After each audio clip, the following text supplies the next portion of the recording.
Meu nome é Renata Oliveira, sou professora do Cefet-MG e estou aqui hoje para conversar com vocês sobre como podemos utilizar os grandes volumes de dados gerados por nós no dia a dia para dar suporte ao planejamento das cidades. As cidades começaram a se tornar a forma mais comum para se viver no século XX.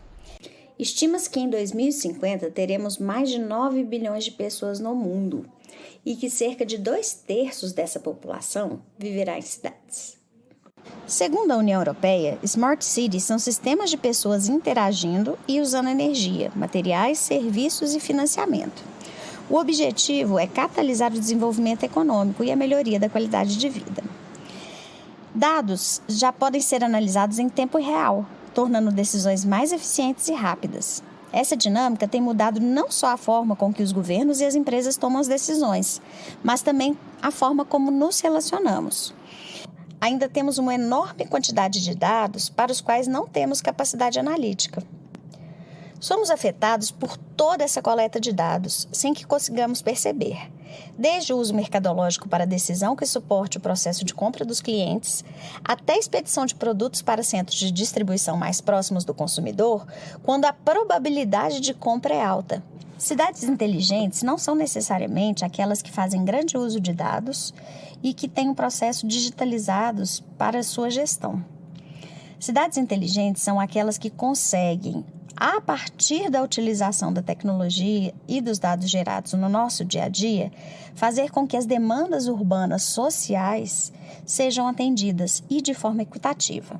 Essa implementação tecnológica pode contribuir com a sociedade, gerando diminuição do consumo de água, aumentando a criação de empregos formais, reduzindo os tempos despendidos pelas pessoas em atividades não produtivas ou que não geram prazer a essas pessoas, melhorando níveis de segurança pública, reduzindo o custo de vida da população, gerando empregos, estabelecendo conexões sociais e participação cívica de forma significativa no processo de decisão, melhorando a qualidade do meio ambiente e melhorando os níveis de saúde da população. Um estudo da McKinsey chegou a apontar que o uso de tecnologias para uma cidade inteligente poderia melhorar indicadores de 10 a 30%. A Estônia é um país que se destaca por esse processo de digitalização. O país digitalizou alguns dos principais serviços em que o cidadão interage com o governo. Sistemas de votação, pagamentos de impostos e aberturas de negócios são alguns dos exemplos. Se temos informações do que está sendo gasto e com o que, fica muito mais fácil exercer a cidadania. No Brasil, apesar de termos muitas informações, o acesso é difícil, poucos brasileiros têm o costume de acessar portais de governo para extrair esses dados, mas existem algumas iniciativas interessantes. Podemos pensar em inúmeras outras áreas essenciais que poderiam se beneficiar com cidades mais planejadas, com educação e cultura. Saber colocar o interesse das pessoas para que a cidade inteligente seja para cidadãos inteligentes é o mais importante. Outros exemplos interessantes de cidades inteligentes que têm trazido a gestão de dados como instrumento de tomada de decisão pública são as cidades europeias de Helsinki e Amsterdã. Essas cidades acabam de marcar o seu pioneirismo ao inaugurar simultaneamente um registro público com todos os algoritmos de inteligência artificial utilizados por entidades governamentais e serviços à população.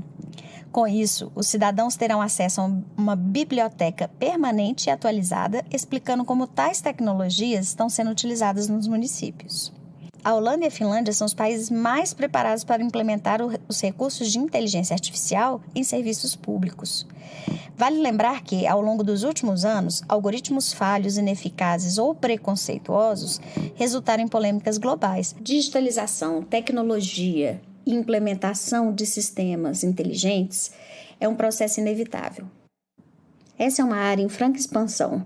Existe demanda significativa por profissionais com potencial de mudar o contexto da cidade e efetivamente contribuir para menores desigualdades e melhoria da qualidade de vida da população. Obrigada, pessoal!